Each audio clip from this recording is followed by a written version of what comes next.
Assalamu alaikum everyone, this is Sal Hashim. Welcome back to my channel Sal Hashim Works, where we review movies, we talk about filmmaking through the eye of cinema, where we talk about poetry. Today the film that we are going to be reviewing is Maydecember, released in 2023, directed by Todd Haynes, starring Natalie Portman and Julianne Moore in the leading roles. Let's get right into it. What's the movie about? The story revolves around two women, Gracie played by Julianne Moore and Elizebeth played by Natalie Portman. Gracie, a well-known actress from the past, now living a peaceful life with her family. Elizabeth, an actress who is making a movie on Gracie's life and is also playing Gracie in the film, comes to visit Gracie's house to research about her life and the secrets about Gracie's dark past that unfolds forms the basic storyline of Maydecember. Now let's first talk about what's good about the film. The setting of the story world. Gracie's house will remind you of those big vacation houses every family has where you just visit to enjoy and relax. That is actually the first hook point of the story because in the film making world it is considered one of the toughest tasks when you are shooting in limited spaces and also you have to keep the narrative engaging. One of the greatest examples of such film is 12 Angry Men, directed by Sidney Lumet. The entire movie is shot in one room, and how great that movie is, that is history.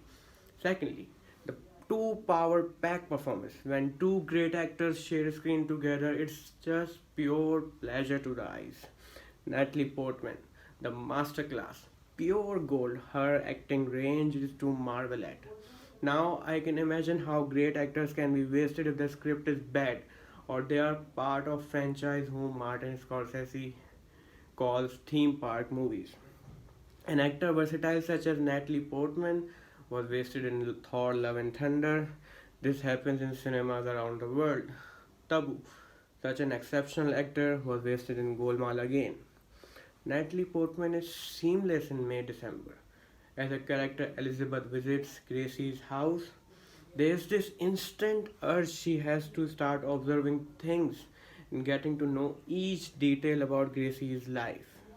There is a reason I'm praising Natalie Portman so much because this is one of my favorite sequences from the film as Gracie, her daughter and Elizabeth goes to the boutique to buy the graduation dress of her daughter.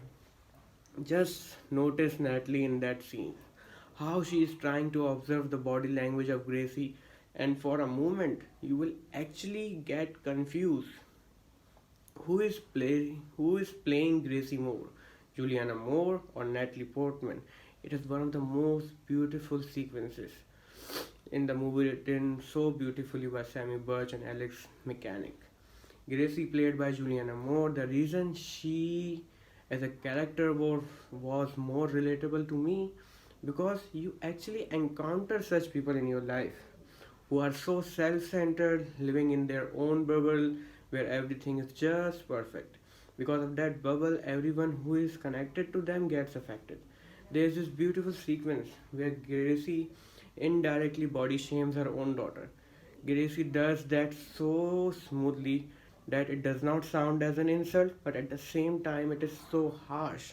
Just see her daughter's reaction and how instantly she starts developing doubts about her body that she immediately goes back to the shop and changes her dress to get a better one after her mother's comment about her body. There is this one sequence in the bathroom where Gracie is doing makeup of Elizabeth. I bet you the performance in that sequence is so great with minimal dialogue and you will be lost in trying to figure out who is the real Gracie. Natalie gets into the shoes of Gracie and is in that one shot you will start questioning who is who. The music. Marcel Zarvas, the man behind the music of this film, a piano piece that is so effectively used in the film. The best part about it was how it was giving different emotions. Be it the tension building of scenes between the characters, or there's this sequence where Elizabeth is in a room reading tabloids and magazines about Gracie's life and her dark past, and how her relation with her husband was sensationalized by the media. In that sequence, The piano piece is actually playing and it gives you the emotion that something is getting revealed up. The emotion changes because if you are listening that piano piece alone at your home without watching the movie, there is that melancholy vibe to that piano piece that is so effective, it is so soothing, and it hits right in your heart. Another thing, cinematography of the film. Excellent work by Christopher Blauvelt. Correct me if I'm wrong. Especially in all the sequences where you see Gracie and Elizabeth together, there is this two-shot use which sort of acts like a mirror, because as the narrative progresses, you see Elizabeth perfectly encapsulating Gracie, which she will play in the movie she is making on Gracie's life. There is this sequence, a still one shot of Natalie, where she is reenacting Gracie. There is no music, just a still frame and a breathtaking performance by Natalie Portman. I loved it more because of the stillness of the frame, getting us to that point of believability that finally Elizabeth has turned herself into Grace. Relationships of character and living under the shadow of a person. The genre family drama. The formula of this genre working for the audience is only when the audience starts to see glimpses of their life in the family they are watching on a screen. The mother and the children. Gracie was not a bad mother, but her self centered nature and wanting everything for her children the way she wanted, that's what made them detached from her. See the sequence where everyone is sitting in a hotel and having a family lunch. Just see how the position of the character are placed in that table. You will actually realize how the children are so detached and so distant from their own family, from their parents, especially from their mother. There is this sequence when two of the kids are getting graduated from their high school. They are so happy. They are so happy to leave for college just because they will get a chance to leave their mother's house and get a chance to get outside from her shadow. See the graduation sequence.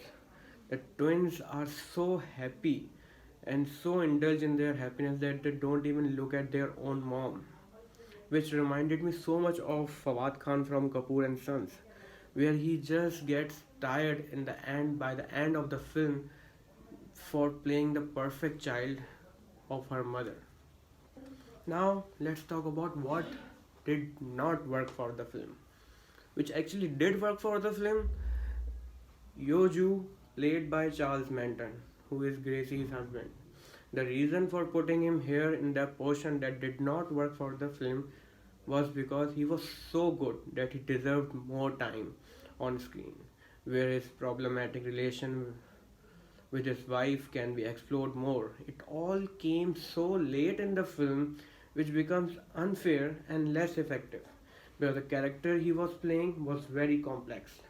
A young husband married to a woman who is 23 years older than him, sensationalized by the media at the age of 13, getting caught up in a pet store room, hooking up with a woman who is 23 years older than him, living with a wife who is older, who never really cares about his opinions, likes, and dislikes. Watch that sequence where Natalie actually asks about his interest in taking care of caterpillars and their eggs. Just see how he actually reveals his likes and dislikes about his life. Well, it was the first time when someone actually asked him what he actually likes to do. So, and also Charles Manton, his character Yoju, just 36-year-old. There's a sequence where he's actually discussing that I'm just 36 years old. My one kid is in college and the other two are graduating from high school. I'm young and I'm feeling and getting to see all this at a very young age. The sheer sadness and happiness in his eyes is breathtaking and it's such a treat to watch. He's performing so good. The graduation sequence where he sees his children getting graduated. Just look his expressions, the emotions he's going through. That are there is sadness there is happiness, there's so much he's trying to express in that one frame. One more sequence, because the overall family is having a problematic relationships with each other. So there is this one sequence on the roof where he's actually trying to talk to his son, but he's so uncomfortable in talking to him with his son because the relationship is not good. So for the first time in his life, he actually smokes a joint, and he gets a bit dizzy. And in that dizziness, he gets that freedom of talking to his son freely. And that sequence is so beautiful. By the end of the sequence, he starts crying, he breaks down completely, and his son hugs him and comforts him. That sequence is so beautifully written by the writers. I think his relationship with Gracie and its revelation should have come much earlier in the film, which could have made it more engaging and interesting. Remember the problems between Scarlett Johansson and Adam Driver in Marriage Story? How their marriage story was built up with every single stage as the narrative progresses forward, which actually makes it more engaging when we get to the conclusion of the film. That's why I think Gracie's husband and Gracie's relation should have been explored more in the film. Their revelation should have come much earlier, because it was that relationship due to which Elizabeth thought of making the film on their life, and it was that relationship because of which the family is still getting affected. So I think that portion of the film, that character should have been given more time to this in the screenplay, and his relationship with the wife should have been explored more, so much more. It came so late in the film, and you will actually realize, yes, it came so late that it became less effective. So that was a review of May in December, directed by Todd Haynes. Tell me in the comments below what are your thoughts about the film after you have watched it. What were your thoughts about the performances, everything about the film.